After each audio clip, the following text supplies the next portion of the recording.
torcedor vascaíno, fala torcedora vascaína, bem-vindos ao canal. Se inscreva, curta, comente, compartilhe aí com seus amigos, ative o sininho para as notificações para você não perder nada aqui do Colina. E o Vasco da Gama finalmente ganhou em São Januário. O Vasco da Gama, depois de 130 dias sem conseguir ganhar em seus domínios, ele finalmente ganha em São Januário, 3-1 em cima da equipe do Bahia, e a gente consegue respirar um pouco mais tranquilo, né? Consegue olhar um pouco mais para frente. A gente sabe que a tabela do Vasco ainda é bem difícil, é bem complicada. Temos agora o jogo contra o Cruzeiro no sábado, temos o jogo contra o Palmeiras após o Cruzeiro, mas é para comemorar nesse breve instante, antes de sábado, é para dar uma tranquilizada, né? A gente sabe que o Vasco precisa desses resultados em casa, precisa fazer São Januário sua força novamente, sua fortaleza, realmente a torcida voltar a fazer o caldeirão ferver para poder o Vasco conseguir novamente as suas vitórias. E ontem foi um exemplo disso. Ontem a torcida pulsou, ontem a torcida vibrou muito, conseguiu empurrar o time do Vasco, e o Vasco ele foi superior ao Bahia basicamente aos 90 minutos. Né? O Vasco da Gama ontem ele consegue entregar mais um gol para o seu adversário, né? É impressionante essa marca do Vasco do Fernando Diniz. O Vasco ele sempre toma um gol pelo menos do seu adversário, né? O Vasco faz 2, mas pelo menos leva 1, né? Então a gente consegue perceber que há realmente um problema crônico nos jogadores antigos, né? Antes dessa janela do Vasco da Gama, não conseguem parar de errar, né? Então ontem foi a vez do Lucas Freitas, né? Ele dá um passe ali, basicamente, para o jogador do Bahia, e ele converte em gol, né? E a gente fica aqui realmente muito frustrado quando vê essas situações no Vasco da Gama, mas, graças a Deus, ontem isso acabou não interferindo no resultado final. O Vasco da Gama sai vencedor de São Januário. É claro que a gente precisa relatar aqui, e eu vou botar um trechinho aqui da entrevista do Admar Lopes para vocês, para a gente conseguir entrar nesse assunto. Venho a esta sala hoje por um motivo que realmente não consigo ficar sem dizer, e para vocês também não dizerem que o Vasco só se queixa de arbitragem quando perde ou quando tem um resultado menos positivo. Aquilo que aconteceu hoje foi, na minha opinião, escandaloso. E escandaloso porquê? Porque pôs a integridade física dos nossos jogadores em causa. Ou seja, este senhor que veio aqui a arbitrar hoje, houve 3 situações claras de expulsão, e nem tem em causa a intenção dos jogadores do Bahia ou não há nada contra os jogadores do Bahia, é simplesmente quando toda a gente defende a qualidade do futebol brasileiro, quando toda a gente defende os jogadores com qualidade e o espetáculo do futebol brasileiro, e simplesmente tem árbitros que não defendem o espetáculo, não defendem os jogadores, e hoje, mesmo ganhando, temos aqui 3 casos escandalosos de 3 expulsões por entradas completamente despropositadas sobre os jogadores do Vasco. Uma delas, inclusive o VAR chamou o senhor árbitro para analisar. Eu não sei que ele viu lá na imagem, que ainda é mais grave no caso do Puma não ter expulso. Por isso, desta forma, venho mostrar o meu desagrado e venho dizer se querem realmente defender o espetáculo e o jogador de futebol do futebol brasileiro, não podem ter árbitros como este a arbitrar, ok? Muito boa noite, até uma próxima. Bom, vocês viram aí, né, as palavras do Admar. Ontem o que o juiz fez em São Januário é algo, assim, absurdo. O João Vitor Gobi. Ontem o que esse árbitro fez em São Januário já era algo que a gente temia antes da partida acontecer, né? A gente lembra do caso dele com o David, em que ele expulsou o David. A gente já esperava que poderia vir alguma coisa, só não esperava que pudesse ser algo tão grave quanto o que ele fez ontem em São Januário. A principal função do árbitro, além de aplicar a regra, é justamente conseguir preservar a integridade física dos atletas. Então o árbitro ele tem essa função. Além dele aplicar as regras do futebol, ele precisa observar e olhar a integridade física dos atletas. Ele precisa atuar para que os atletas estejam com a sua integridade, né, o mais saudável possível, no sentido de prevenção, né? Temos que prevenir jogadas perigosas, jogadas violentas, para que o atleta não saia prejudicado e consiga, né, jogar o restante das partidas, o restante dos campeonatos. E aquele atleta que fez a atitude temerária, fez uma atitude violenta, ele tem que ser punido. É até um pouco engraçado você ouvir o Rogério Ceni falando que o Vasco foi beneficiado, o goleiro do Bahia sai dando a entender que porque estava em São Januário o juiz tendeu para o Vasco da Gama. Se a gente for apontar aqui apenas um lance que o Vasco mereceu ser punido, foi o Cauã Barros com cartão amarelo, o que faria com que ele fosse suspenso para a partida contra o Cruzeiro, pois ele já tem 2 cartões, e só. É o único lance em que você pode questionar alguma coisa da arbitragem contra o Vasco da Gama, porque a verdade é que o Bahia precisaria ter 3 jogadores expulsos. A jogada que o Felipe Coutinho recebeu, violentíssima do Rezende, aquilo era cartão vermelho direto. O juiz nem falta deu. O lance continuou. Isso me lembrou muito o lance do Jair. Né? Me lembrou muito o lance do Jair. E eu acho que toda a torcida do Vasco ficou com medo naquela situação. Porque se a gente perde o Felipe Coutinho nessa fase, nessa altura do campeonato, com uma lesão grave, não temos substituto para o Felipe Coutinho. Né? O Vasco vai ter que improvisar um Nuno para poder armar jogada e botar o David para jogar. Sendo que o Felipe Coutinho é um dos 3 pilares, que eu diria, do Vasco da Gama atual do Fernando Diniz. É um dos 3 pilares que garantiram a vitória ontem para o Vasco da Gama. Tá? Ele, para mim, tecnicamente é o melhor jogador, obviamente, do Vasco, mas ele está entre esses 3 pilares do Vasco. Ele carrega, apesar de muitas pessoas falarem besteira do Felipe Coutinho, quando ele está bem, ele é uma alma desse time. Ele leva o time realmente à frente, ele realmente empurra os seus companheiros. Então ontem foi mais um exemplo disso. Felipe Coutinho, se ele faz aquela falta no segundo tempo, cara, era para coroar a saída dele, era para, né, a gente, de fato, reverenciá-lo ainda mais em São Januário. Mas o Felipe Coutinho, que ele vem jogando, realmente vai o credenciando cada vez mais para um retorno à seleção brasileira. Assim como a gente fez um vídeo aqui no canal anterior, né, falando sobre o Felipe Coutinho, se ele é seleção ou não, tecnicamente é óbvio, isso aí ninguém questiona. Mas ele precisa de uma sequência, ele está conseguindo essa sequência. Então, vamos esperar mais um pouco antes dele ser convocado pelo Ancelotti. Deixa ele aqui no Vasco, deixa ele render bastante aqui, deixa ele não se lesionar na seleção brasileira, deixa ele bastante aqui no Vasco, para que ele consiga levar o Vasco a números melhores, os números dele melhorar também, né? Ter números cada vez maiores no Campeonato Brasileiro. E claro, visando sempre o título da Copa do Brasil no final do ano, né? A gente tem que passar pela equipe do Fluminense para poder ir à final. E esse é o primeiro lance que o jogador do Bahia precisava ser expulso. Esse lance contra o Felipe Coutinho. Depois nós temos o lance ali no Barros, né? Que o jogador dá uma cotovelada, ele é expulso corretamente, ele dá uma cotovelada no jogador do Vasco.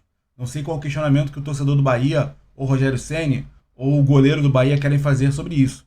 Ele deu uma cotovelada no jogador do Vasco. Cartão vermelho, correto. E depois o lance, né, em cima do Puma Rodrigues. O lance do Sanabria, em cima do Puma Rodrigues, que é algo completamente inexplicável o juiz não ter dado o cartão vermelho para ele. Não deu o cartão vermelho para o Sanabria numa jogada temerária que ele chega por cima do calcanhar do Puma Rodrigues. Está na regra, gente. Faltas acima do calcanhar é cartão vermelho. É cartão vermelho. E ele não deu o cartão vermelho pro Sanabria. Que medo que esse juiz estava em campo. É algo que realmente não dá pra gente explicar. A gente sabe que é um juiz muito fraco, mas eu não esperava que ele fosse tão fraco tecnicamente assim. Isso até justifica uma reação que o Pedrinho teve. Eu vou botar aqui pra vocês. Pedrinho, ele tá trabalhando, Pedrinho. Ele tá trabalhando, Isso foi no final do primeiro tempo, cara. O Pedrinho indignado, porque ele poderia... O Felipe Coutinho... Gente, hoje o Felipe Coutinho ele poderia estar na mesma situação do Jair, ou pior. Ele poderia ter quebrado o tornozelo. O jogador do Bahia poderia ter quebrado o tornozelo do Felipe Coutinho. E olha o prejuízo que isso causa a um clube. Né? Uma jogada em que o juiz nem falta deu, igual o lance do Jair. O juiz nem falta deu, o Jair agora está 1 ano parado. O jogador do Vitória, o jogador do Sport, continua jogando. E se ontem o Rezende faz a mesma coisa com o Felipe Coutinho e deixa ele aí 1 ano e meio parado? Prejuízo para o Vasco da Gama, perde seu melhor jogador, perde seu nome de referência, perde um jogador não só para o Campeonato Brasileiro, mas para a Copa do Brasil, e impede que o jogador volte para uma seleção brasileira. Porque se o Felipe Coutinho ficar um ano e meio parado, ele não vai ser convocado, óbvio. Né? Olha a irresponsabilidade que o árbitro causou ontem na partida. Então, fora essas questões da arbitragem, o Vasco da Gama desempenha um bom futebol ofensivo. Defensivamente ele ainda conta com erros, né? A gente fica realmente cansado de ver o Vasco sempre entregando gols. Né? O Vasco tem 9 participações em erros que causam gols para os seus adversários. Né? É quase o dobro do segundo lugar, né? Que tem 5. Então o Vasco, ele de fato, ele entrega muitos gols ao seu adversário. Isso reflete no desespero que o Vasco tem que fazer, no esforço extra que o Vasco tem que fazer para virar partidas. O Vasco necessita virar partidas. E isso desgasta os jogadores. Isso obviamente desgasta os jogadores. Então eu falei aqui que o Felipe Coutinho, ele é um dos 3 pilares. Para mim, os 3 pilares do Vasco ontem, né, passam por esses 3 jogadores: Felipe Coutinho, Nuno Moreira e Cauã Barros. A temporada que esses 3 vêm fazendo, e é claro, eu tô tirando aqui o Ryan, porque o Ryan para mim é outra peça fundamental nesse Vasco da Gama, mas ele estava suspenso ontem, então eu fico apenas com esses 3. Esses 3 jogadores ontem na partida contra o Bahia, eles desempenharam papéis fundamentais. O Nuno teve uma entrega fantástica, como sempre ele tem, né? Mesmo vindo, né, de uma lesão aí contra o Flamengo, ele volta, ele entra em campo e se entrega. O Felipe Coutinho, tecnicamente, é algo absurdo, né? A gente não tem o que falar do Felipe Coutinho tecnicamente, né? A gente sempre torce para que ele continue melhorando cada vez mais a sua parte física, para que, né, a gente consiga, porque assim, ele tem 33 anos, gente, ele não tem 40. Então o pessoal também às vezes fica falando assim, mas o Felipe Coutinho não aguenta mais de 33 anos. Gente, é parte física. Eu vou fazer uma comparação aqui. O Salah, ele tem 33 anos. O Salah, ele joga todos os jogos da Premier League. Ele jogou todos os jogos da Premier League na temporada passada, e até o momento com o Arnold Slot, ele jogou todos os jogos do Liverpool. Cara, ele tem a mesma idade do Felipe Coutinho e do Neymar, 33 anos. A diferença é que ele se cuida fisicamente. A questão do Felipe Coutinho é uma questão que ele está envolto a lesões, ok? Porém, esse 1 ano que ele passou na Arábia fez muito mal a ele. Fez muito mal a ele fisicamente. Você percebia que ele estava realmente fora de forma total. Então fez muito mal a ele. Então ele vem se recondicionando. Mas o Felipe Coutinho, ele tem totais condições de jogar 90 minutos, gente. O Nenê com 37 jogava 90 minutos.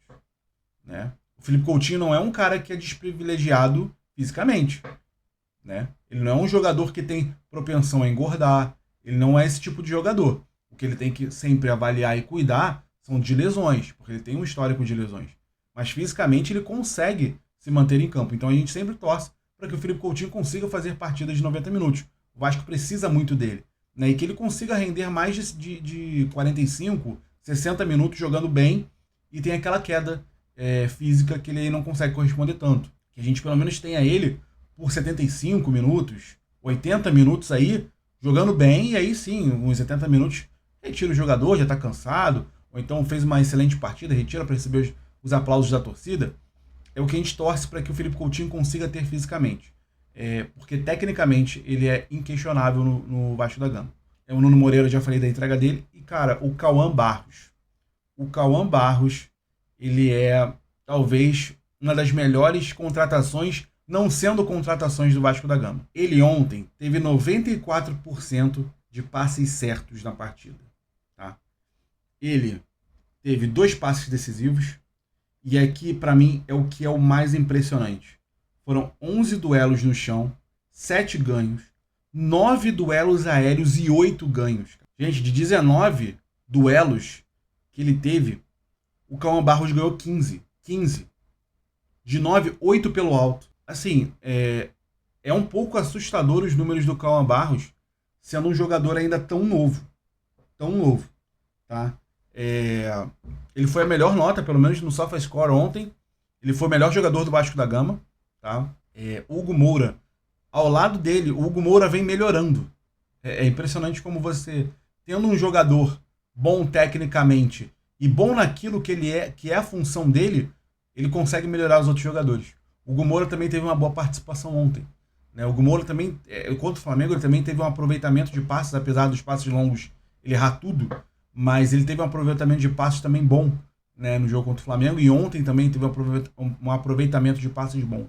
Então a gente consegue perceber como o Cauã Barros ele é importante para essa equipe. O meu medo apenas é o seguinte: o Cauã Barros já tem 2 amarelos, próximo jogo é contra o Cruzeiro, uma equipe muito forte, uma equipe muito rápida, uma equipe que vai exigir muito mais da marcação do Vasco da Gama do que o Bahia, porque o Bahia foi dominado pelo Vasco, e claro, com um jogador a menos aí que vai ser dominado ainda mais. Mas a oportunidade do Bahia foi dada pelo Vasco, né? O Bahia não conseguiu criar. Então, a gente consegue pensar já numa suspensão do Cauã Barros. Eu acho difícil ele passar impune contra o Cruzeiro sem tomar um cartão amarelo. Ele vai ter que fazer de novo uma partida, contar com a sorte, né? Era para ele ter tomado o cartão amarelo contra o Bahia, mas ele vai ter que contar com a sorte e uma competência absurda no jogo contra o Cruzeiro. Vai ser muito difícil ele não tomar um cartão amarelo no jogo contra o Cruzeiro, visto a posição que ele joga. É uma posição de marcação, uma posição que você tem que fazer falta, é uma posição que às vezes você fazendo uma falta para cartão amarelo, você pode impedir um gol, né? Então a gente, provavelmente contra a equipe do Palmeiras, a gente não vai ter o Cauã Barros.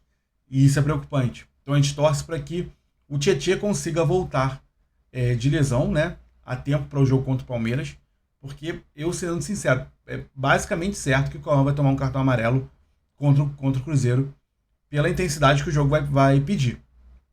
A não ser que o Vasco realmente amasse o Cruzeiro como fez contra o Bahia. É uma coisa que eu acho bem difícil pelas características que o Cruzeiro hoje tem. Né? Eu acho que vai ser um jogo bem disputado. O Vasco talvez consiga ter uma vitória, porque é dentro de casa. Mas vai ser um jogo muito pegado, um jogo muito difícil. Tá? Então não sei se o Cauã Barros vai conseguir sair ileso dessa partida. E aí nós teremos um prejuízo muito grande. Mas visando o Campeonato Brasileiro, visando que são jogos muito difíceis e jogos que talvez a gente já esperasse que o Vasco fosse perder, que foi Flamengo, Cruzeiro e Palmeiras, que são jogos dificílimos, e nesses 12 pontos o Vasco já conseguiu fazer 4, então visando isso, talvez não seja tão ruim assim se o Vasco conseguir um resultado positivo com o Cruzeiro, mas contra o Palmeiras o Cauã Barros acabar saindo, porque depois nós temos adversários mais diretos, como Vitória, por exemplo. Então a gente talvez consiga, visando às vezes um mal vem para o bem, né? Então às vezes a gente dá um passo atrás para poder dar 2 passos à frente. Ter o Cauã Barros sem cartões para confrontos que o Vasco vai ter realmente times mais que estão mais na luta contra ele ali, como por exemplo o Vitória, que a gente vai receber em São Januário. Então o Cauã Barros é fundamental nesse jogo contra o Vitória, por exemplo.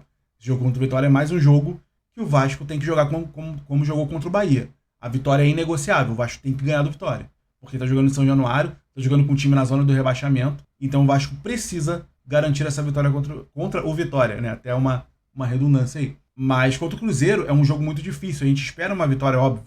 Se o Vasco conseguir pontuar, excelente, mas se não conseguir, a gente entende. A gente está recebendo o melhor visitante do Campeonato Brasileiro, é um jogo muito difícil, mas agora, né, a gente ganhou uma moral contra esse jogo contra o Bahia, os jogadores ganham uma confiança, a torcida vai lotar sábado, a torcida vai lotar sábado, 6h30 da noite, então nós vamos realmente com força máxima, que o que pode, né, o departamento médico pode entregar pra gente, para poder garantir uma vitória contra o Cruzeiro.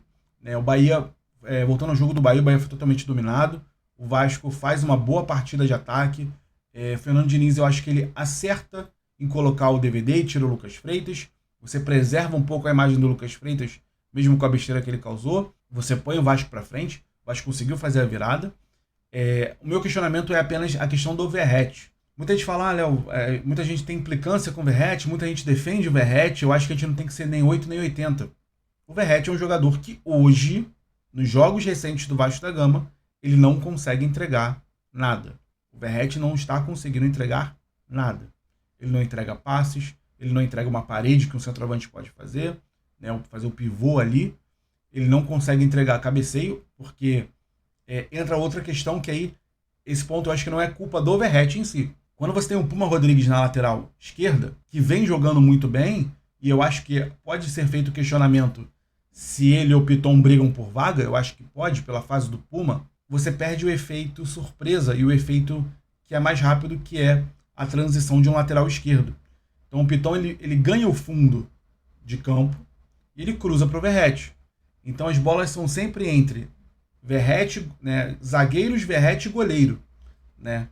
Quando você tem um lateral direito que ele precisa parar, trocar o pé e cruzar, você perde esse efeito.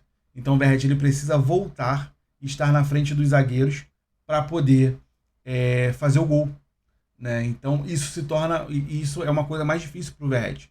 Isso torna uma jogada mais complicada para ele conseguir ganhar dos zagueiros, porque os zagueiros conseguem se armar mais fácil contra o Verratti. O Verratti pegava normalmente os zagueiros de surpresa, né? Ele conseguia se posicionar muito bem. Então isso não é tanto um defeito do Verratti, mas sim uma característica de jogo que o Vasco hoje tem, né? Que não dá um favorecimento ao Verratti. E entra uma outra questão. O Vasco ele não joga para o Verratti. Então entra esse ponto. O Vasco de Fernando Diniz não joga visando o Verratti. Então, como ele não joga visando o Verratti, as bolas vão sobrar para o Verratti, né? Ah, teve um lance, ele jogou para dentro da área. Vai ter que contar que o Verratti vai ter que se desdobrar para conseguir chegar nessas bolas. Mas não há uma jogada ali, e também o Verratti não permite que isso aconteça, porque ele, tecnicamente, com os pés, ele não tem essa habilidade. Ele não sabe fazer o pivô, não sabe fazer uma parede. O passe do Verratti não é de uma alta qualidade. Então, isso dificulta. Eu, na minha opinião, creio que o Fernando Diniz deveria retirar o Verratti para você preservar a imagem do Verratti. Você vê que o momento dele não é bom, então você preserva o cara um pouco.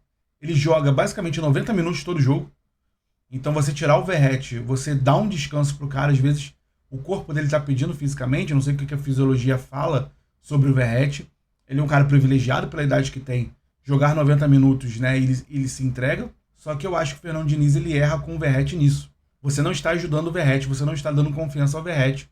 Quando ele fica 90 minutos em campo, ele não consegue fazer o gol. Nenhum centroavante fica confiante quando isso acontece. Eu acho que ele pegando um banco, você colocando outros jogadores, você deixando a equipe mais móvel, como a gente sempre fala aqui no canal. Desde o jogo contra o Santos, a gente viu que há uma possibilidade de jogar diferente. Você dando essa possibilidade e colocando o Verratti no segundo tempo, pegando uma zaga mais cansada, né? Você vendo essa situação, você aí consegue talvez ajudar o Verratti ainda mais do que você está tentando fazer hoje. Então eu acho que é um erro do Fernando Diniz. Eu acho que o Fernando Diniz acaba prejudicando mais o Verratti do que ajudando ele em si. Ontem, para mim, foi um exemplo disso. Ele deixou o Verratti em campo para tentar dar confiança pro cara, o cara fazer o gol. Ele perdeu um gol, né, ali sozinho, basicamente. Né, ele toca de um pé esquerdo e a bola vai para fora. Ele não consegue converter. Então, creio que essas situações não têm ajudado o Verratti. Essas situações não têm favorecido o nosso centroavante. Então, a gente precisa... a gente não, né? O Fernando Diniz precisa entender que ele não está ajudando o Verratti. Quando ele deixa o Verratti 90 minutos, ele não está ajudando o Verratti. O Verratti fica cansado, o Verratti não consegue ter mais perna para atacar, não consegue ter mais perna para chutar. E o Vasco sai prejudicado com isso. O Vasco é o principal lesado numa situação em que o Verratti não consegue exercer aquilo que ele é contratado para fazer, que é fazer gols. Então, o Fernando Diniz precisa entender isso. E eu, sinceramente, eu acho que ele não vai fazer. Tá? Com o jogo contra o Cruzeiro, eu acho que ele vai com o Verratti, volta a equipe normal, com o Ryan pela direita e o Verratti centroavante. Contra o Cruzeiro, sendo bem sincero, o Verratti não vai conseguir se desvencilhar do Fabrício Bruno. Não vai. Tá? O Fabrício Bruno é um bom zagueiro. E não vejo ele conseguindo ter vantagem contra o Fabrício Bruno, que é um pouco mais rápido do que ele. Eu acho que o Vasco precisaria ter uma equipe mais móvel. Eu colocaria o DVD ali. Colocaria o DVD porque ele é mais forte. Tá? Então ele consegue fazer a parede. O David consegue fazer uma parede. Mesmo ele não sendo centroavante, ele de falso 9, ele ainda assim consegue fazer uma parede. E isso é fundamental. Imagine, o David fazendo uma parede e o Coutinho vindo pelo meio campo para chutar. A arma do Felipe Coutinho, uma das maiores, é o chute, né? Então o Vasco precisa ter uma equipe mais móvel contra o Cruzeiro. Não acho que isso vai acontecer, ele vai continuar botando o Verratti centroavante, provavelmente o Verratti não vai sair 90 minutos, mas é o que a gente torce para que o Fernando Diniz consiga enxergar, né? Consiga enxergar essas questões que o Verratti às vezes prejudica o time, não porque ele queira, mas é porque há uma incapacidade do jogador, e isso não é culpa do Verratti. Isso é uma culpa do Fernando Diniz, que não consegue enxergar, né? Bom, no mais, a partida foi isso. o Vasco da Gama ele consegue chegar a 3 pontos, né? Teve um gol contra da equipe do Bahia. Ele consegue mais 3 pontos, avança 27 na tabela. É uma vitória para a gente dar uma aliviada aí, né? Na tensão que estava, né? Nessa tabela do Campeonato Brasileiro. Mas o descanso ele acaba sábado. Já tem mais um jogo. O Vasco da Gama ele precisa pontuar contra o Cruzeiro. É importante que o Vasco pontue. Um empate, pelo atual cenário das duas equipes, é favorável ao Vasco. Não é o ideal, mas é favorável, né? E a gente vai a 28 pontos, sabendo que temos adversários aí que tem 2 jogos a menos, tem um jogo a menos. Então o Vasco precisa pontuar. O Vasco precisa ir pontuando para cada vez mais se livrar do risco da zona de rebaixamento, se livrar da Série B, e que consiga já olhar mais para cima, olhar para uma Sul-Americana, quem sabe, né? Que é o mais fácil, né, de se chegar no atual momento, é a zona da Sul-Americana. Então vai estar em 13º colocado no Campeonato Brasileiro. E a gente pode respirar um pouquinho até sábado às 6h30 da noite contra a equipe do Cruzeiro.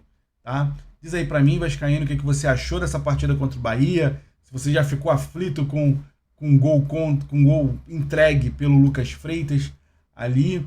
Você achava que o Bahia ia empatar em 2-2, igual como foi contra o Ceará. Diz aí pra mim o que você achou. Finalmente, mais 3 pontos pro Vasco da Gama. Tá bom? Eu fico por aqui. Um forte abraço. Fiquem com Deus. Sempre Vasco.